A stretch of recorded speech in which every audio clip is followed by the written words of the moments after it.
Good morning, Valley Mills Christian Church, friends and family. I hope you guys are having a good start to your week. I'd just like to share a short little story with you guys and an illustration. And my hope for you today is that this short message encourages you today. So when I was growing up as a kid, my goal in life was to become an NBA basketball player. And I remember watching movies such as Pistol Pete, Like Mike, and Hoosiers, of course. And I was always inspired by the stories, and I always saw myself in those different movies, and I wanted to experience some of the experiences that they're experiencing, to do something in life as I grew to be an adult and enjoy what I was doing, and to use the gifts and talents that and skills that I could build upon, and that God has given me. And I was always involved in sports and everything. And as I grew older, I realized that dream. I remember telling my seventh grade guidance counselor. She asked me what I wanted to be when I grew up, and still in seventh grade, I wanted to be an NBA basketball player. Now, I also remember that at home we had a basketball hoop, and it wasn't always like that. We used to not actually have a basketball hoop in our driveway, and what I did was I would draw a sidewalk chalk on the driveway, and I would draw a basketball hoop, and I had a little a basketball that I had, and I would just kind of throw it at the sidewalk chalk, and I'd throw it at the goal that was drawn on the pavement or on the cement, and that was my way of practicing basketball because I loved it that much. I remember playing in the cold. I remember my hands freezing. I couldn't feel my fingers because of how long I would play out during the winter, and even at recess. I mean, basketball to me was a huge part of my life.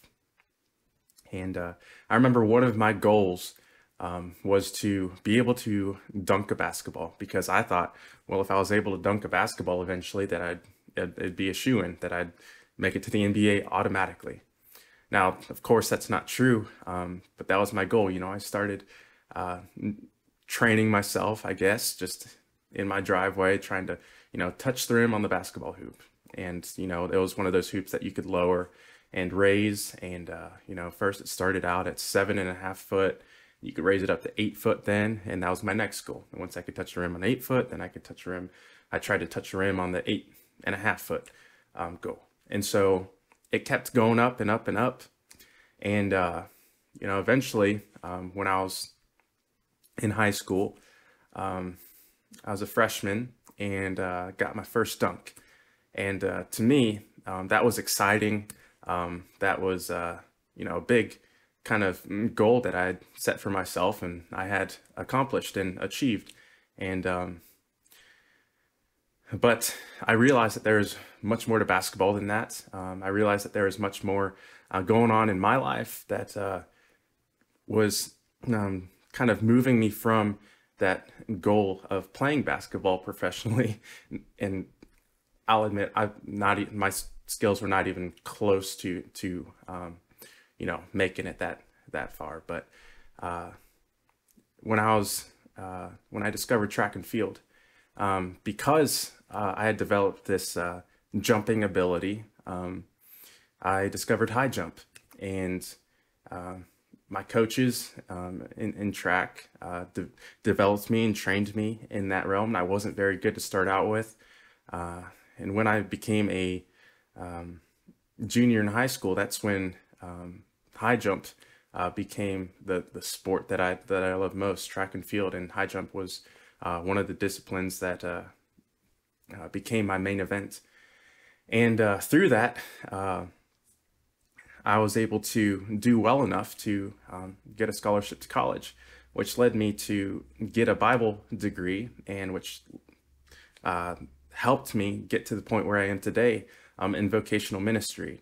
Now, looking back over all of that, I can say that God's will for my life was different than my own desire. and yet he used the skill sets in me that I developed, and the desires that I had that were for something else, God used for ultimately his glory. And I wouldn't have it. I wouldn't want it to be any other way. And I think it's the same with the story of David and Goliath. And so I think right now, as we are in this unique time in our history, David, if we read through 1 Samuel, we see that as the Israelites were facing the Philistines, and Goliath came out on the field, and he was, just yelling at them and trying to strike fear into them, which he did. But David was confident. David had confidence in the Lord. You see, David tended to his father's sheep. His 3 older brothers were in the military at that time, under Saul's command. And but David, as he tended the sheep, he approached Saul, and Saul actually, kind of asked him, he's like, what are you doing here? And David was there to go out and fight the Philistine, their champion. And so, it's kind of funny because Saul started putting on all this armor and everything, and gave David a sword, and David's like, I'm not used to this, because prior to this, because David was tending to the sheep, there were bears and lions that would come and carry sheep away, and David went after those animals, and he would strike them and kill them with his bare hands. And so I could bet that little did David know that because of those experiences, that was essentially his training, because he told Saul, he's like, look, I was saved from the paws of these animals, these wild animals, and God's going to save him through this. And he says that Goliath was, nothing more than these animals that he had faced before. You see, David was trained for this moment. David was prepared to fight this Philistine and win a victory for the Lord. Now, David's strength was not, his confidence was not misplaced, because as he approached the Philistine, David said that this victory is the Lord's. And it's pretty, you could see his humble attitude towards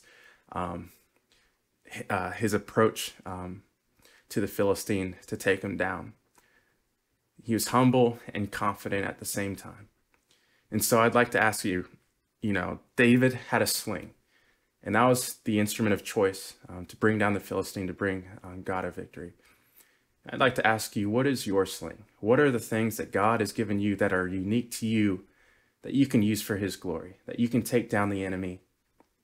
What are the things that you have been given, that you've been developing over the years to use for the ministry, to use to expand God's kingdom? Are you a policeman? Are you a nurse? Are you a teacher? Are you compassionate? Are you kind? Are you able to encourage? This is a good time while we're spending time with our families, and it's a good time to sit down and think about these things and to discuss these things, because these things are important, to realize how God has been developing you throughout your life. Look back in your life and see what things he has done for you, and what he has done in you. And as we come out of this quarantine, whenever that is, whenever COVID-19 is behind us, how are we going to use this time now to develop even more spiritually and in our gifts and talents, to where when we go out again and are in communion with one another again and in fellowship, how are we going to spur one another on to the goal of winning people to Christ? Because that's our goal as a church body. And so I just want to leave that there for you guys. I'd encourage you guys to read through 1 Samuel and read the story of David and Goliath. And I hope that encourages you. I know this is a longer video, but I hope you guys have a great week, and I will talk to you guys again next week. All right, see ya.